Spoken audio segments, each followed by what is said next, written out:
All right, I see people are pouring in. We're here on Thursday night, welcoming our friend Jason Sands.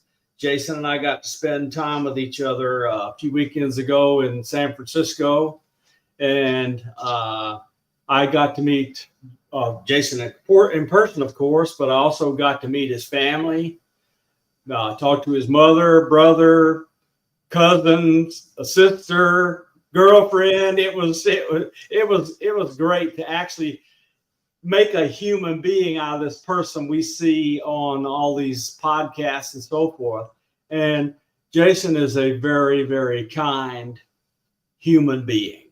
And the nicest thing that I found out while I was there is every single claim that Jason has made about what he used to do, where he used to work, how his time in the armed forces for the United States of America ended, at what level he worked, all the way up to proving he was in a very, very highly controlled special access program, working for people right at the top of the branch of the military he was in.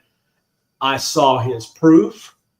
I saw where the Inspector General, which he had reported a problem to, said his story was credible and urgent, and he was granted legal whistleblower status. And so with all of that out of the way, the thing I'd like most to do is have Jason tell us his story and where he's from, how he got into the armed services, and then the things he ran into which have made all of this happen to him. And Jason, welcome. Also, hi, how are you? Hi, Lala. Hi, Bob. Good to see you, Bob and Lala. Thanks for inviting me. Good day for good disclosure today, huh? We had a lot of really great stuff being discussed there on Capitol Hill, all that kind of stuff. But yeah, just so everybody else gets a chance to see the same kinds of things that you saw, or gets to at least hear it, that of the proofs and everything, you know, how I ended up where I was. I'll just try to do that in a nice kind of quick summary. But I'm from a military family. My dad was in the Army. He is half American Indian or Native American, and that's where I get some of the heritage on that side. I've had people ask me about that. You yourself got to see my family nodding as I was giving some of my testimony about the childhood experiences we have had in the family. It goes all the way back to when I was 3 years old and onward. And I'll be discussing more of that when I do write my book and finish that up. And there'll be a lot more detail in that. But anyway, yeah, I was a young man and did all the things that young men do, I guess, make some mistakes and wreck yourself on bikes and, go around doing stupid stuff. And then one day I was like, well, I want to be a man. I want to prove to myself I want to get this done. And talked to my dad, and he said, don't go in the military unless it's the Air Force or the Navy, because they'll teach you a technical skill rather than how to kill people. And he said it was really tough for himself to retire because he was first sergeant in the Army and everything, so served his tour of duty and everything. But I greatly respected him for that, because he always said that he fought in those wars so I would not have to. And that is something I totally respect from everybody in the Army, Air Force, Marines, Navy, Coast Guard, you name it. All of these military folks deserve every bit of our respect for what they've done for our country. And I'm glad that I got to serve some of my time with them and go shoulder to shoulder with them and some of the things that we've done. So very proud of that heritage and very proud that I joined the military. So I did that when I was about 20, I believe I joined.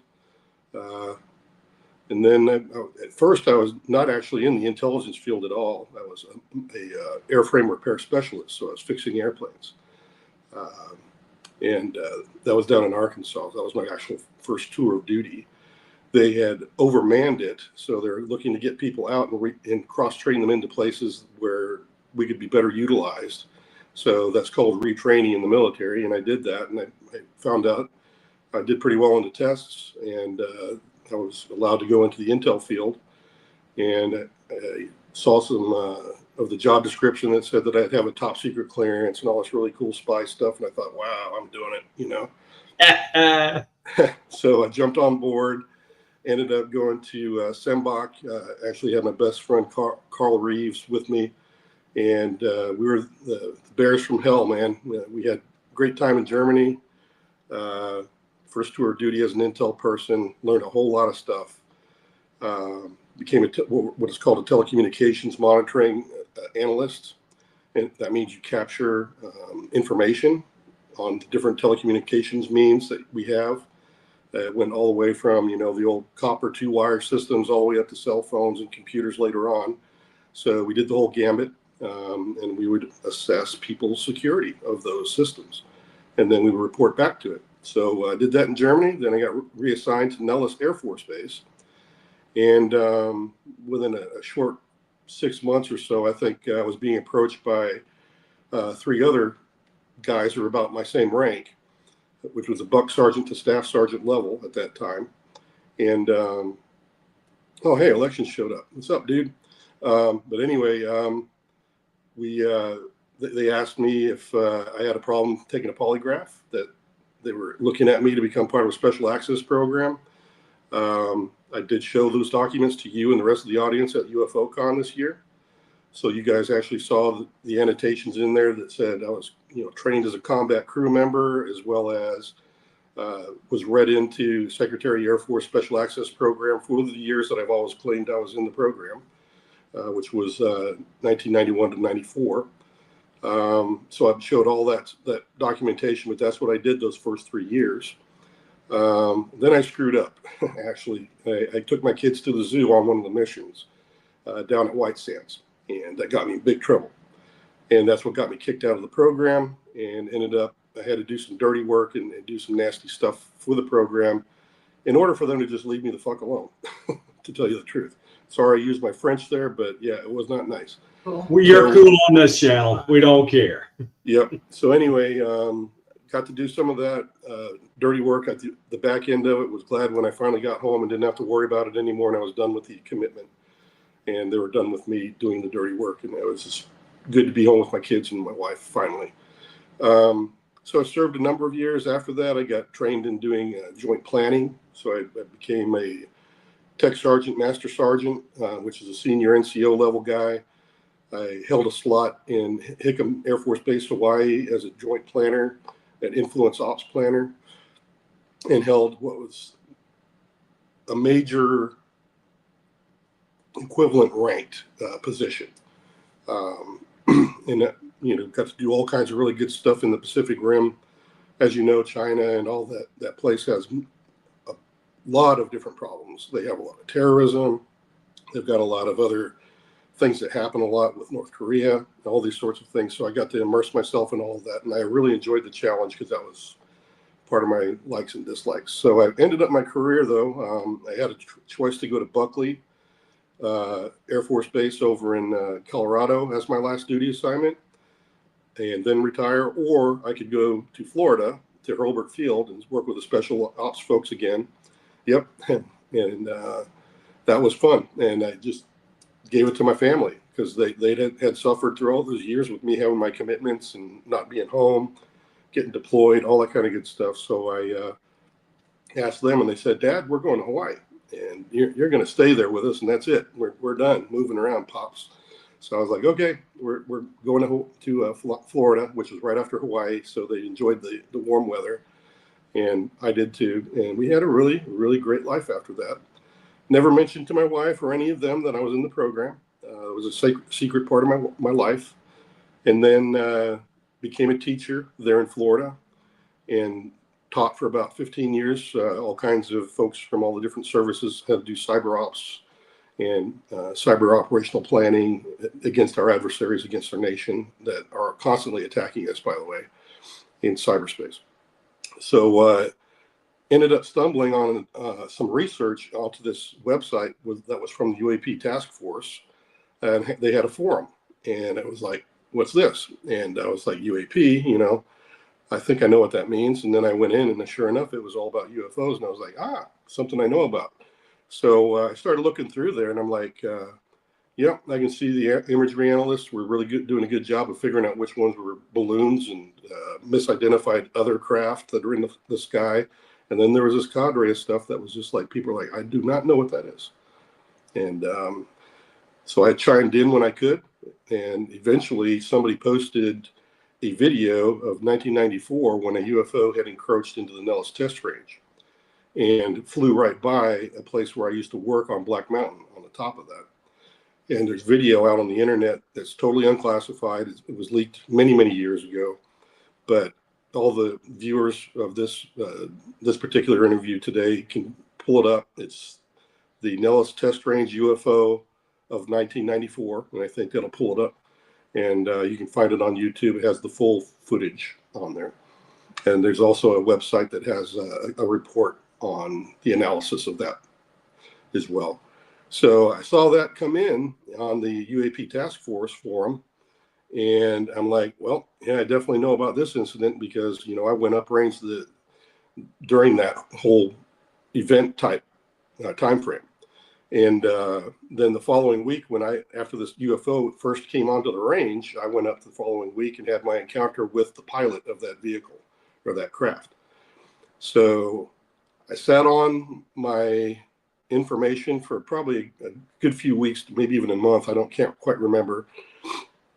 But eventually I just said, there's more to this story because the video just shows you when it came out to the range, this UFO came onto the range, but it doesn't tell the rest of the story, which occurred to me the next week, where the pilot was actually encountered by the convoy I was going up in. So that's where everybody kind of knew me. The intelligence community were pretty shocked. I had a lot of questions. It went on for weeks and weeks. And we dug pretty deep in all the analysis and everything. So, of course, there are some people that just couldn't believe it. And I'll have to give kudos to them. They did try to be respectful for at least the first few weeks. And then some people just learned to hate me because they didn't like the fact that every time they asked me a question that they thought would catch me out, they couldn't trap me. And that, you know, I had counter arguments that kind of flew in their face, and they hated being proven wrong every time. So it's been that way ever since. Eventually, David Grush interviewed me after I posted my responses in the forum. And that's when things really took off. And this was in 2022.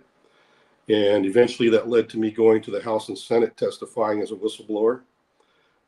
Just as the NDAA of 2022 came out for the first batch of whistleblower protections. So I was one of the first two through there. I think I went through the week before, and then David Grush would have been first, but he ended up getting delayed because he was already going through the ICIG process. So he went a week later. So he and I were actually the first two through that process. And then in January, they had me testify to Arrow, which had just stood up, and I got to meet Sean Kirkpatrick and his staff and gave them my story. And then I ended up also following up, going with an ICIG complaint, as you mentioned. And they listened to my story as well. And then the last bit of my legal protections that I needed to do was to post to the DOPSR folks, which do your pre-publication reviews. I gave them a list of things I wished to talk about to the public, and pretty much everything I asked for, they gave me permission to talk about. There was only one thing that they wouldn't let me talk about, and that was mainly just something that I had mentioned, but they thought it was more of a personal security issue for myself, that if I mentioned it, you know, some of the nasty people in the program or somebody might want to take retribution against me, which ended up happening anyway. But anyway, so now I'm 2024. I'm jobless. Bad guys got me. Trying to get my clearance back. So yeah, it's been a tough, really, really tough walk. So I've gained nothing from this. All of my appearances have been free. Absolutely zero monetary value in any of this.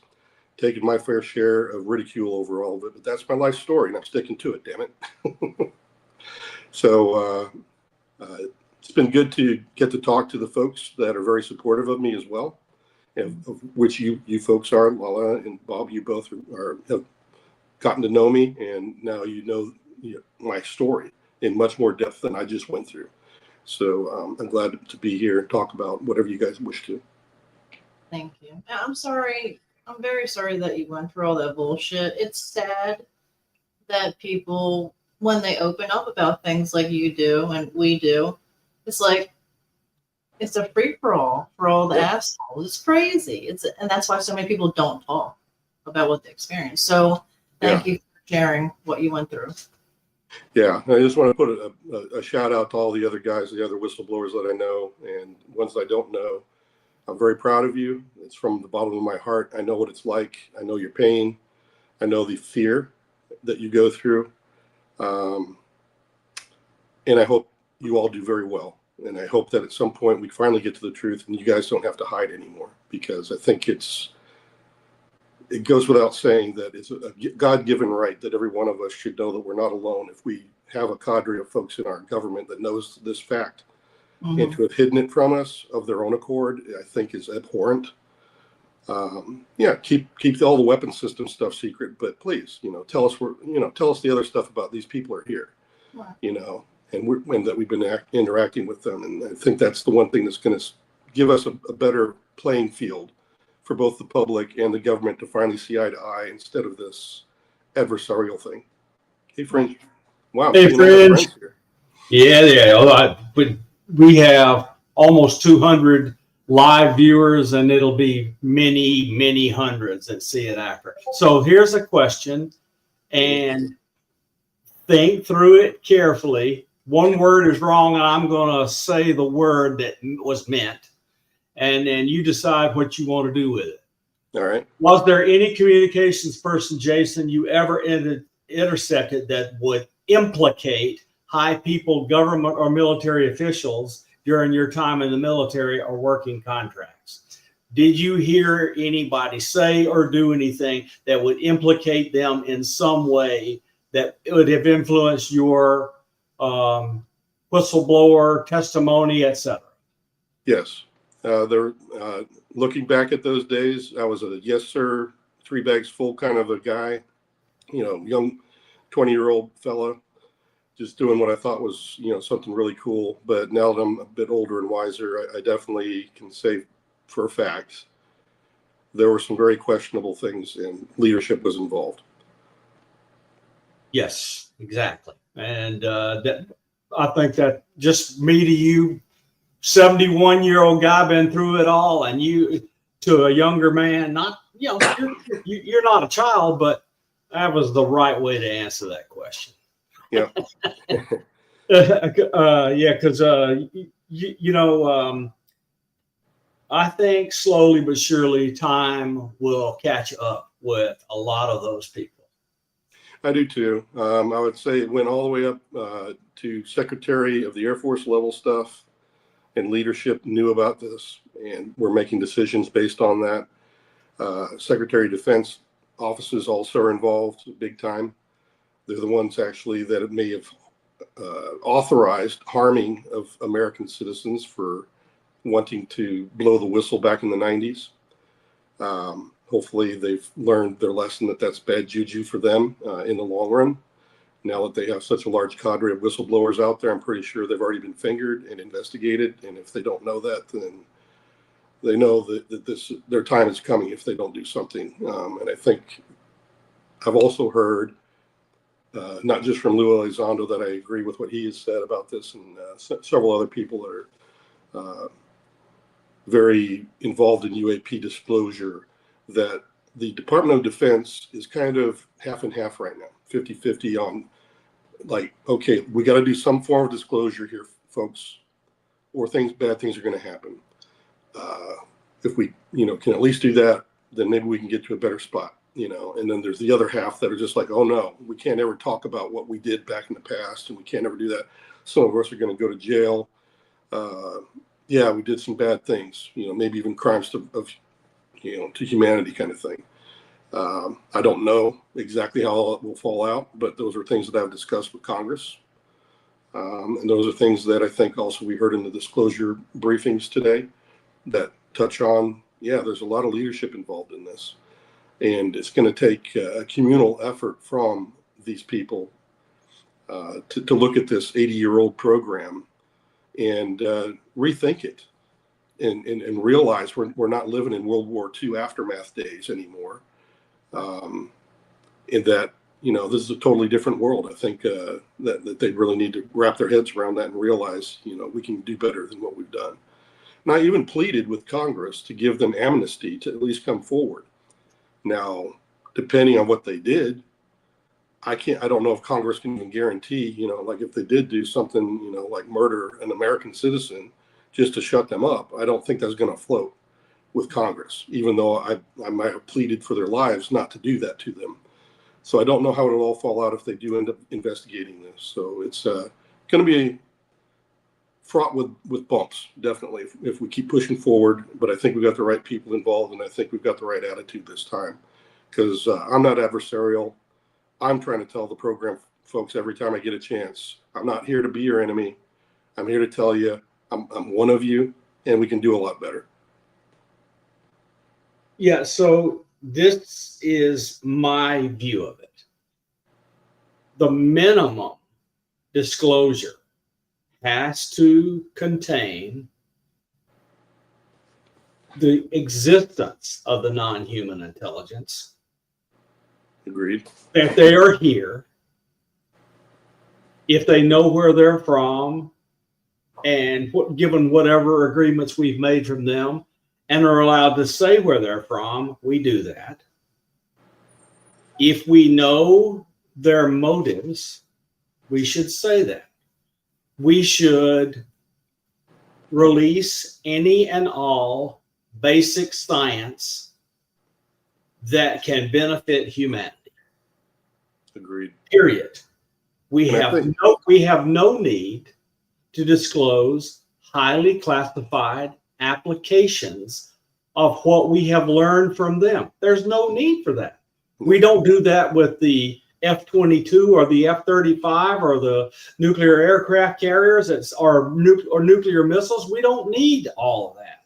But this country exploded in science and engineering, being a wide open country, and the entire tenor and progress changed with the National Security Act at the end of the Truman's administration, and all the secrecy going forward. We have adversaries. They're doing things differently. I think, just as me, what I think, given what I know, is that China has put everybody they got that can talk about this all together in one place and let them talk openly with each other. And further, they have allowed them to publish papers. I have seen papers. I would never be allowed to publish that if I was with in the U.S. whatever. And they realized how we did it with openness.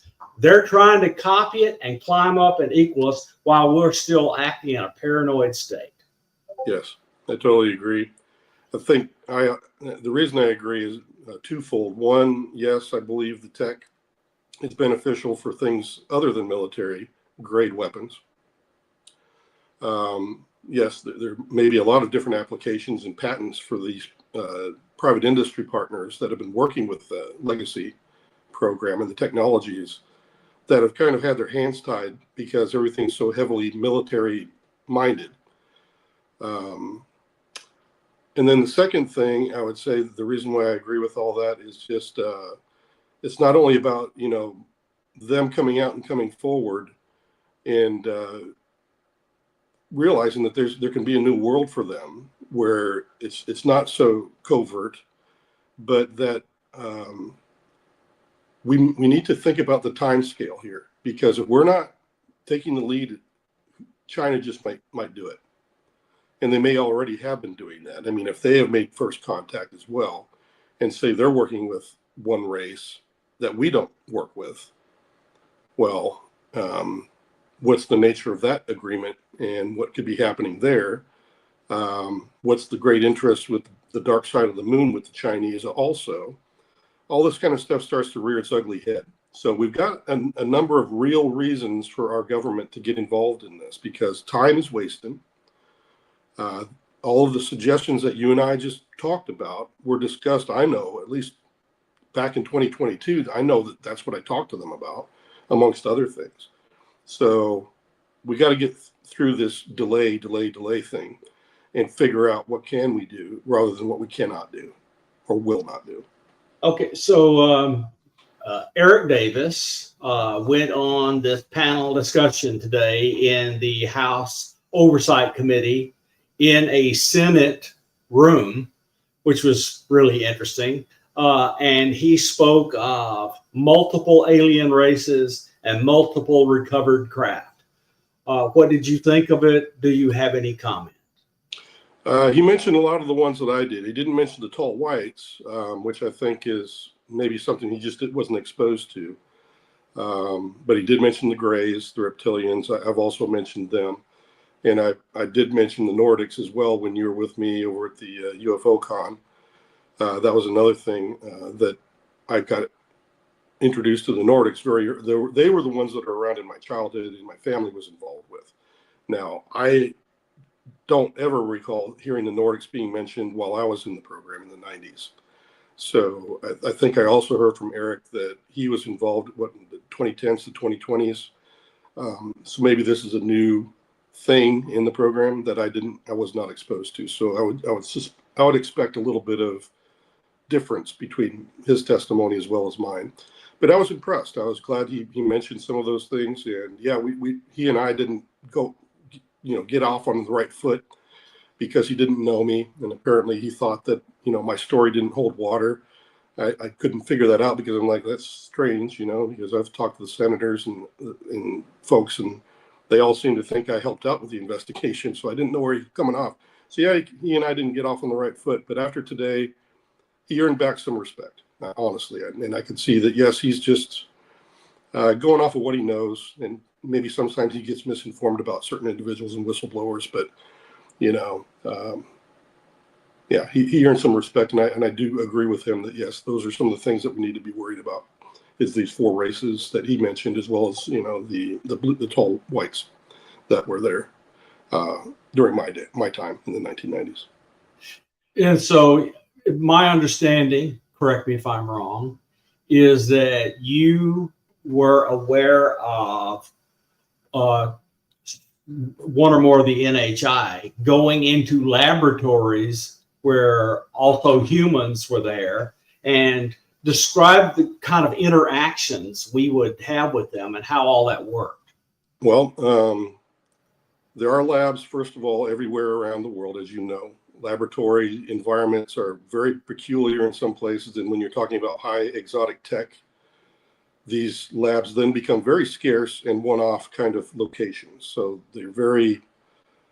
things get moved around quite a bit, and I think that's something that people can analyze if they really want to go around. But to describe the environment when these laboratories were being visited by these NHI, it was not a free-for-all exchange of technologies. It was very controlled by the NHI themselves. In my analysis, I know everything about what they did.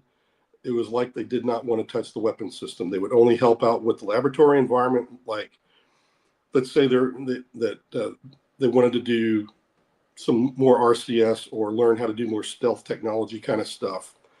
The NHI, the only thing they wanted to help with was making sure that the laboratory environment was quiet so that they can conduct a pure data test, or more pure data would come in for the test so that they could analyze it and know that the stealth technology was properly cataloged and looked at and analyzed without all the junk data, like saying, if you've got a stealthy craft shape on top of a pylon, let's say, that the pylon is invisible to the test.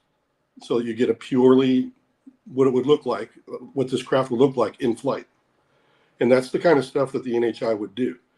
But the other part of why I would say it's very controlled is when I heard these two engineers and scientists talking about the environment for the lab and setting it up with these NHI, which the NHI, or two races, the grays and the tall whites, were the ones that were in the laboratory. And they refused to even have a human in there while they were working.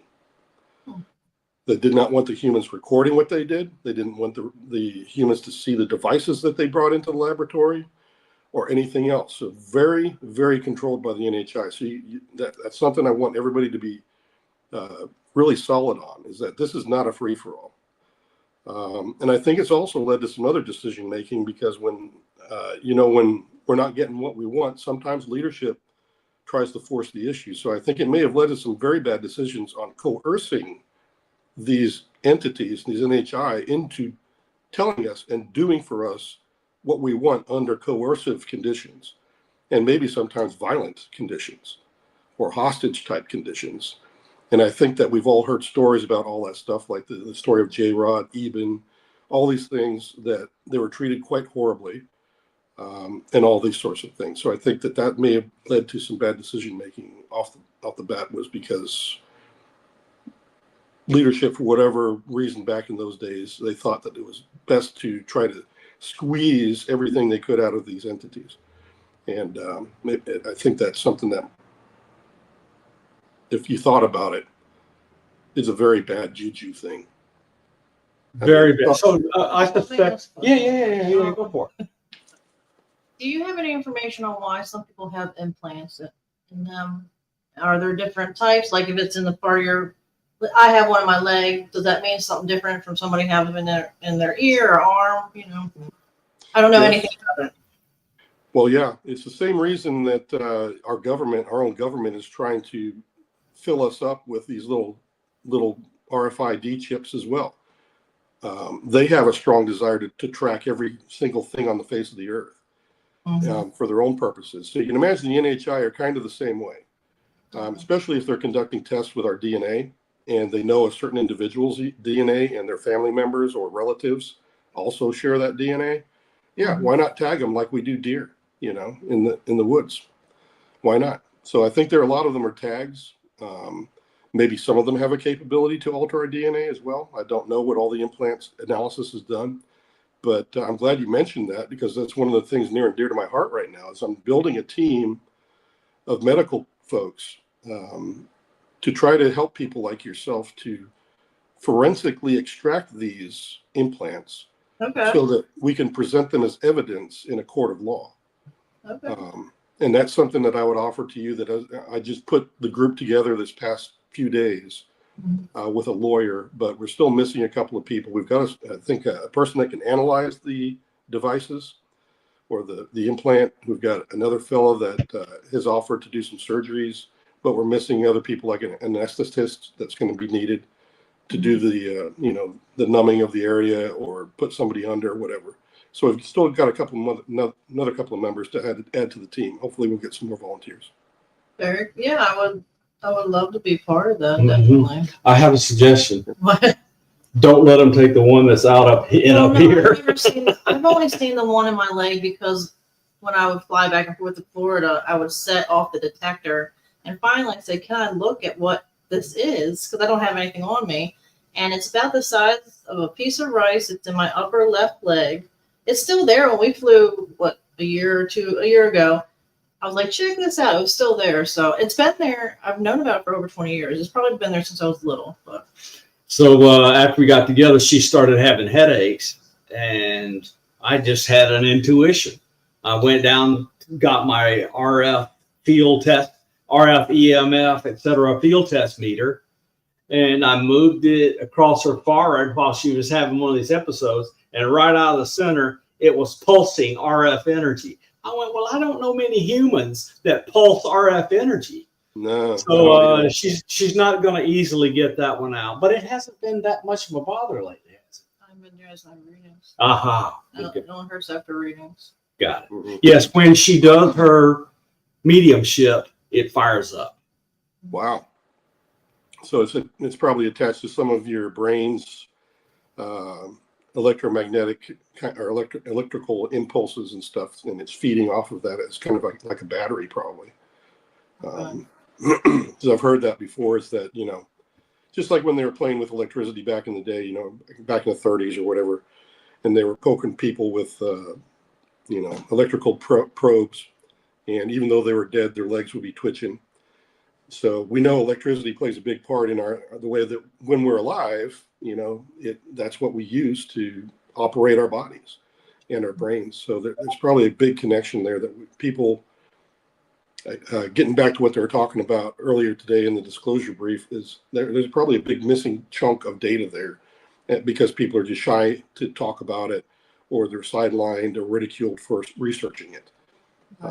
So I'm hoping that changes as well, because we really don't know what we don't know. We've got to get over the fact that we think we know everything already. Mm-hmm. Yeah.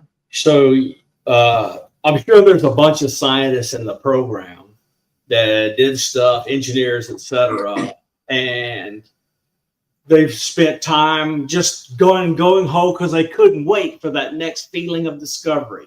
Yeah. How many of them have you ever heard say, "Ooh, I wish I hadn't done that"? You mean like discovered something and went, "Holy crap! I wish I'd never known about this." Yes. Yeah. Apparently, I also my team intercepted telecommunications about what's called a hazardous material room, where artifacts that were very hazardous during these retrievals were put. And apparently there are the remains of 2 scientists that touched something in there. And they didn't know what they were doing, and they zapped themselves and died. There are several other things in that room that are very, very, what they consider very dangerous. So yes, there are some things that they have discovered that they're like, holy crap. And like another thing that they have in that room apparently was they powered up what they thought was a television type screen or a viewing screen of some type, but it was a portal, and something started to come through. Oh! So they pulled the plug on that real quick when they started to see this creature, whatever the heck it was, scared the bejesus out of them.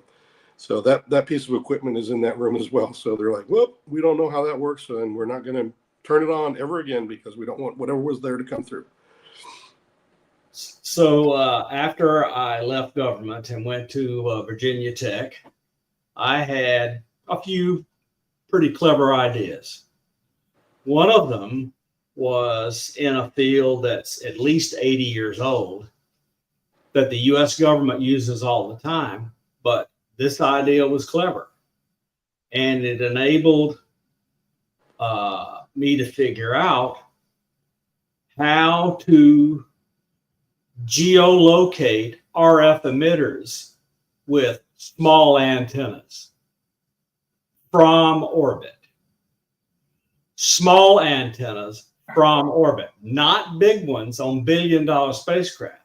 And so after I kind of got it all done and we were going, I realized, oh my, I now know how they track these implants. It's the same way. Yep. And so it's another one of these things where you go, oh, I don't know whether I should have done that or not. Why on earth would they want to do the that? unintended consequences is they will use it to track everything, including every human being they put a chip in. Yep. I used to teach that in my cyber classes as well, because as you know, IPv4 is supposed to be transferring into IPv6.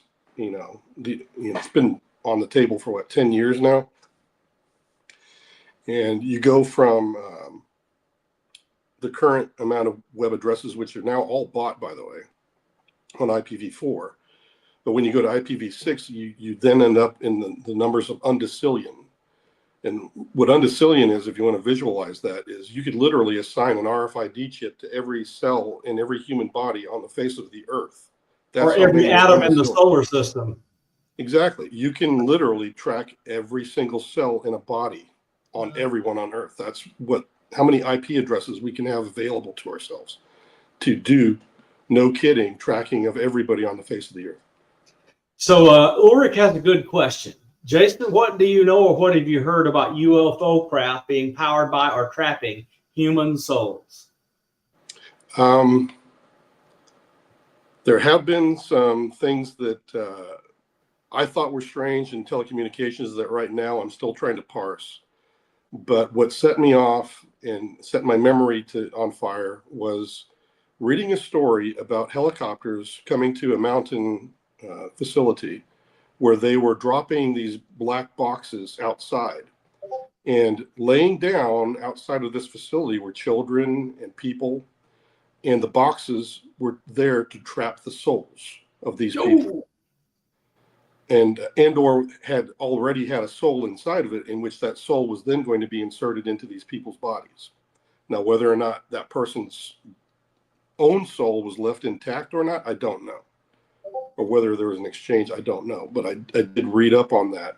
And I do recall now that there were some mentions of these black boxes in some of my telecommunications. But right now, my memory's a little bit fuzzy on it. I'm going to have to think about it more and see if I can pull it out of the brain cells. But I believe that is a truth. We also know that from other abductees and many other witnesses that, yes, that seems to be something the Greys are very involved with, and the mantises or mantids, that they have technology that can actually extract a person's soul. Oh my gosh. Okay, so yeah. Sounds demonic, doesn't it? Yeah, of course it does. Of course it does. And of course, multiple experiencers like Fringe last night and in spaces we've been in have talked to us about them tinkering around with her, pulling her soul out and putting it back in and operating on her, looking around and putting her back together. And they don't appear to have a whole lot of empathy. No, they don't. From what I understood, the Greys were different than the tall whites. Because the Greys were always discussed as being like worker bees or like ants, an ant colony. They all have a purpose. It's not like they think about what they're doing very much. They just know their position in their society and they do it. The second thing is I've read up about the Greys from other people that have encountered them.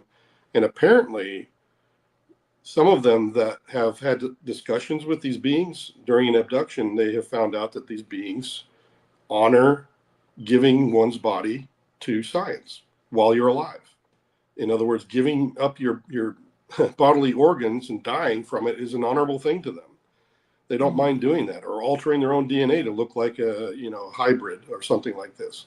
And I think it's quite common for the Greys to do those things. So yeah, they don't seem to have the same moral system as we do, or moral value. Well, I think they realize their soul will be taken out and put in something new. You're welcome. So it's not the end for them. Yeah. So there's a lot of different things that are, again, very concerning about this program. And not only that, what are these NHI truly doing here? What is their purpose? Why are they working with us with only certain things and not in others?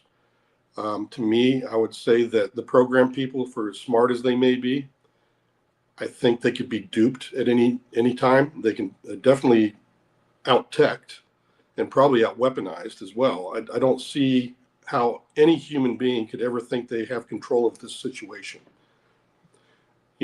And so there's a lot of these concerns that really need to be looked at, because the motivations of these NHI can be quite questionable, and at least in our eyes. Even though it may be part of their society to be a Gray and to give their bodies to science, for instance, we're not okay with that. Right. You need our consent. You need to knock on our door. You don't take and steal us out of the freaking bed. Whoever agreed to that needs to be brought to jail and brought to justice. And I think that was a piss poor judgment call by our leadership that did that. And I think that goes all the way back to the Truman days. And what is that Grenada pact that we had with the Greys to only abduct so many hundred thousands of people, and then they broke it quite readily the next year and stole many millions of people. But they still kept bringing us back in the morning, and then there was still a cadre of them that never came back. So very, very, very stupid for our leadership to have approved of that without anybody's consent. Okay.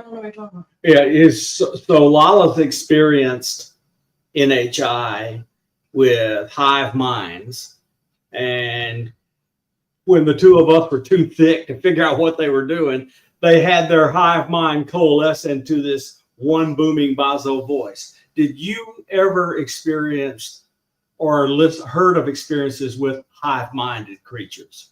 Yeah. As I said earlier, I did have my encounter with that entity, excuse me, gee whiz, on the Nellis test range, and it was part telepathic. And yes, there is very much a group type of consciousness and thought. However, there is an individualism also that's also part of it. In other words, I'm unique. However, when I speak like I am now publicly, I have a different mindset. I have to think differently and my words come out differently. There's a different kind of an etiquette to that. So I think that's what you're talking about with the hive mind, is that some of these races probably have more of a hive mind for their societal and cultural probable reasons, and their values that they have and hold in their own societies. And then other ones probably don't use it very often and prefer their privacy, I would say. So there's probably a whole spectrum of this hive-mindedness, but there's always a group think that they can tap into. And I totally agree with that. That's what I felt. The way the conversation went with her, it was, they expected her to get it, because she thinks this is not her first stop in the universe. They expected her to be able to do what she did before. Yeah. Got a little bit grumpy and coalesced into a single voice. It was pretty weird. It was a fascinating thing to be involved with. And the most fascinating part of it, Jason, is we're sitting on our deck and she says, "Give me the camera. Something's here." She snaps this picture and the entity's right out on the grass in front of us, 6 feet in front of us. It didn't care. Wow. Yeah, I would say that's a good indicator that they are there all the time. Oh yeah, they're absolutely. We cannot turn on a detection camera at any time, day or night, and not see. If you need a glass of water or whatever, you take a break. Yeah, I'm doing all right now. I just had to clear my throat, really. But I totally agree that is something that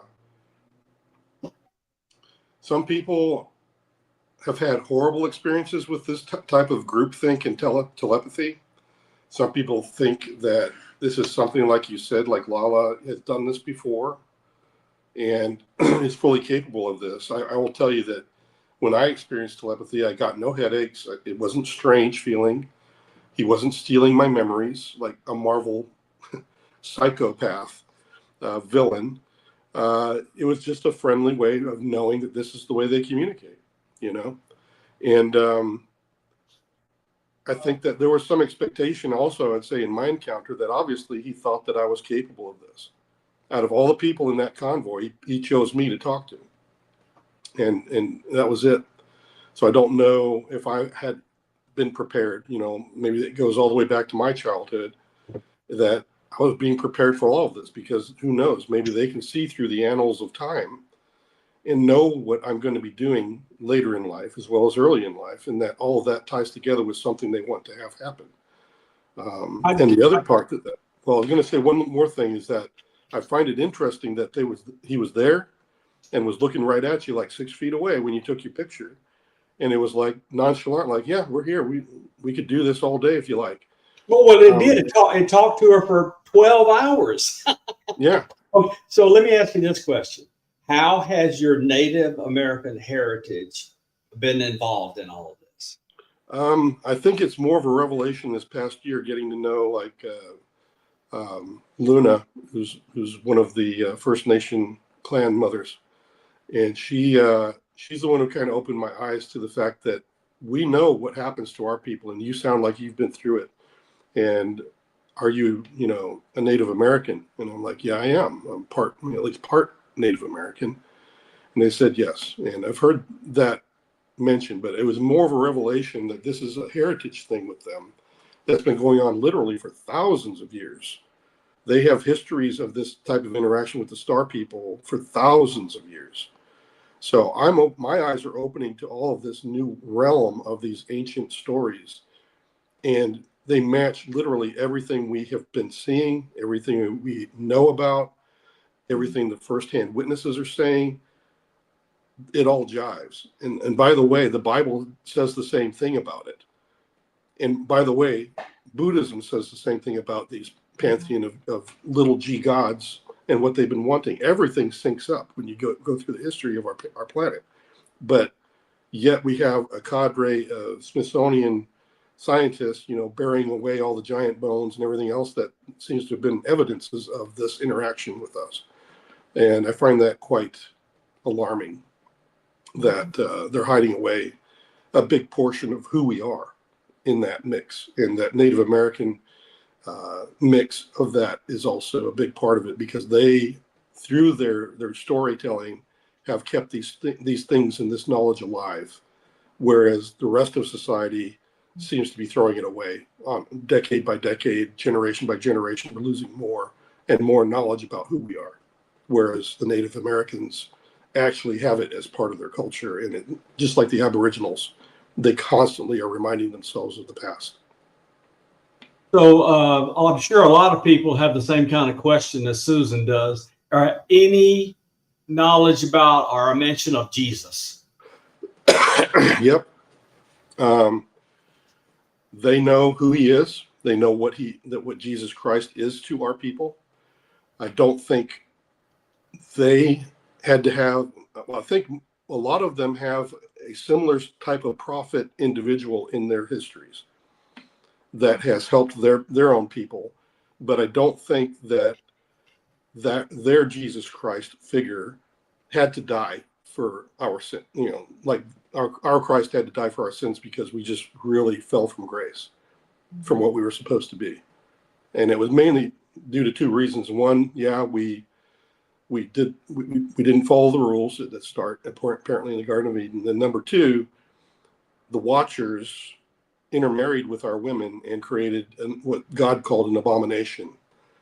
And that's where you get the Nephilim or the giants and all these other beings that are like mutants of our gene pool. So there's a lot to be said there, a lot to be explored. I have two quick questions, really quick. Go for it. There's no rush. Okay. Does this snake mean anything to you? Because I have a lot of weird visitation dreams with this snake, and it's not friendly. No. And also, do you know anything about O negative bloodlines or any conspiracy stuff or whatever? Yeah.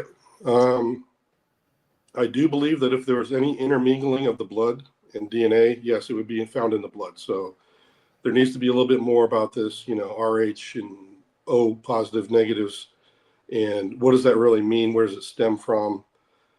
Is it come from a patriotic father or mother? Right. Yeah. I can't speak well right now. Anyway, those things need to be asked. I think we have people that already have researched it, but they are not mainstream. Again, they're being sidelined with their research.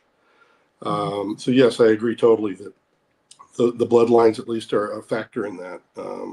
What was the other part of your question again? About the snake, does that mean anything to you, or have you heard about? I have I feel like there is, I don't call them reptilians, I call it a serpent race Okay. that are depraved, bloodlusting, Assholes. nasty. The ones that are written about even thousands of years ago as drinking human blood for sacrifice. This is what they enjoyed doing. It's almost like they knew about this adrenochrome crap early on and they loved it. Okay. And they were addicted to it just like cocaine or something else. Yeah. Interesting. Thank you. We have a Jewish fan from Israel. Polly Roderman wants to know, what is disclosure for you and how do you think it'll happen? She's coming on the show soon. I know, it's good. Yeah. Well, disclosure for me is, yes, it's a two-pronged effort, I think. I think I spoke a little bit to this over at the conference that we were at too, Bob, where I think Disclosure on one hand comes from the government where they finally admit, yeah, we've been lying to you. That's one part. But that is a very complex disclosure process because you're talking about what Luna is doing with the declassification.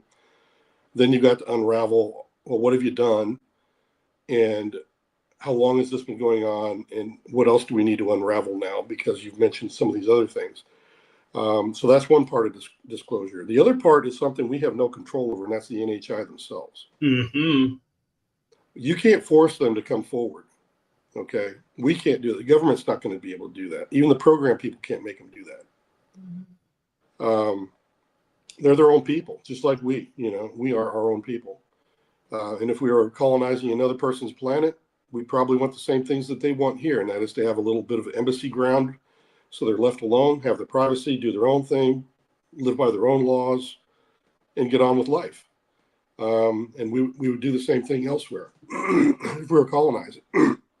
And we're already starting to think that way with our colonizers for Mars. They're already thinking about designing their own form of government and how they want it to go there. Their own ideologies are going into that mix. So you're looking at something that's already a very logical step for any society to go through. Any intelligent race would do the same thing. So all of that makes total sense to me, that these are the things that are to come with disclosure. Yeah. So, what are your concerns, given the testimony you heard today, et cetera? What are your personal concerns for this moving forward? Just one or two things that you're concerned about that we should pay attention to. I think one of the biggest things is to have the DOD or the Office of the Undersecretary of Defense in control of Aero. And then to state that they are also in charge of their own investigation is like handing the mafia the keys to their own jail and saying, okay, tell us who the good guys and the bad guys are. Oh, they're all good guys. Let's let everyone go. Is probably what their response is going to be. Well, guess what DOD's doing? There's nothing to see here, guys. Just go home, We're having a great time here doing real work without all this crazy alien stuff. All the while, they know exactly what's going on behind them. And it just it tickles me to know what I know, out of that stuff. Oh, yeah. And that's one of the things I would say out of the briefing today. And the other thing I would say that's a concern is something that I can't remember if it was Eric Davis or one of the others that mentioned it, but they mentioned sensors and sensing, these craft and things like this. And I can tell you that, yes, I think one of them mentioned it was going to take like $10 billion, I think.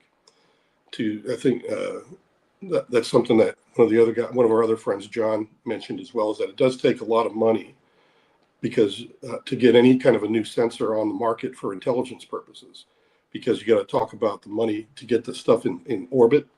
You got to talk about the ground stations that gather the data off those things that are in orbit. And then you've got all the analysts to pay for that are going to go through that data and pick out the good stuff from the bad. And you can't take a part from China and use it, so you got to make a rad hard thing in your backyard that costs a lot of money. It's crazy. Yep. Well, guess what? In 2022, when I talked to Congress, that's exactly what I discussed with their acquisitions and intelligence team committees. As I told them, I know for a fact that the program's using legacy intel gathering means to track these things. And they're like, really? And I'm like, yeah. They're just, what you guys think is junk data is actually their data. But they've been carefully keeping it categorized as junk data. So you guys are ignoring a large chunk of this because when you look at it, it looks anomalous. You dig in it, and then the next thing you get is a visit from the CIA saying, leave it alone. Or someone else, an other agency that comes along and tells them to, that's junk, just forget it. It's one of ours, forget it. Yeah, they have all these great excuses for throwing the data away that's already there.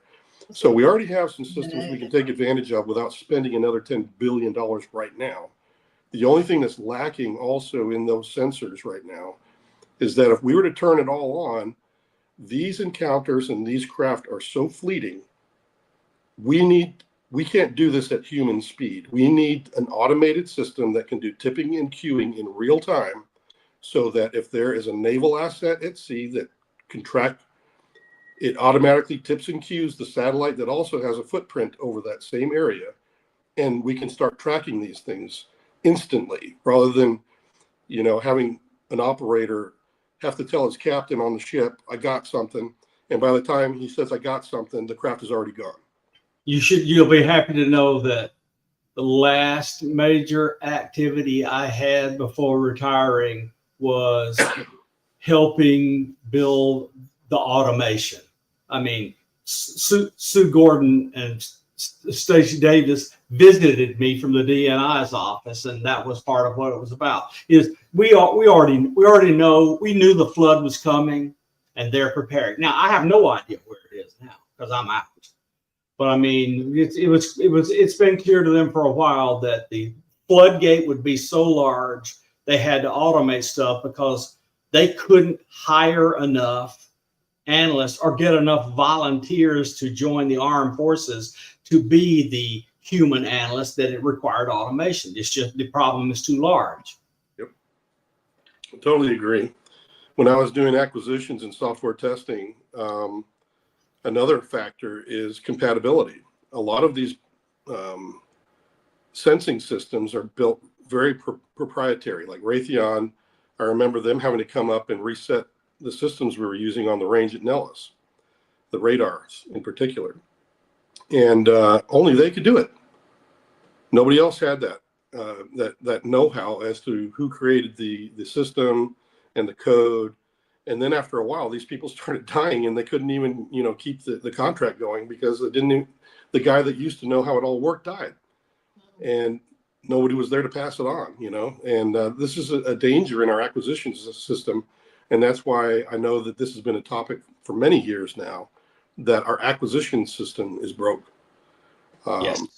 Because compatibility is another big thing, as you know, with automation. You can't have 10 different types of Intel software running and then be able to utilize all those 10 different types of software to do what we're talking about in an easy way. You've got a huge mountain of work in front of you just to make them talk to each other properly.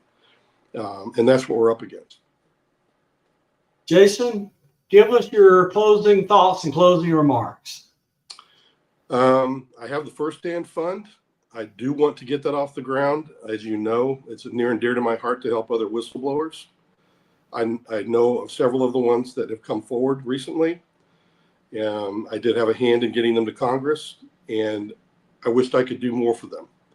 I know of other ones that are suffering PTSD and very stressed out, very scared individuals. They need all sorts of things from mental health to relocating perhaps and getting new jobs and new skills. All of these things takes money and resources.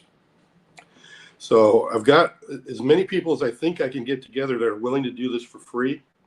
But I would like at some point for the entire community that is trying to fund these things like Soul and all these other foundations, why don't we just pool all of our assets together, stop trying to compete with each other about who's going to get funded and who's not, but let's put it all together and really do everybody a big favor. And I think that's what I want to leave people with, is that not only am I seeing the community getting more aware and they're coming together on things and there's more consensus, but there's also seems to be organization requires some budgetary means and resources and those types of things. I don't think we're going to be short on people that will volunteer to help. I think there's a lot of noble people that want to do great things for us. And I think that's a really good thing already. But we do need some resources to keep these people actively being able to help, because they can't just keep doing this for free. That's true. Thank you for coming on. This was really nice. You're welcome on whenever you want. Last thing, where can people find you or contact you? They need to talk. I have my largest following is on X. Okay.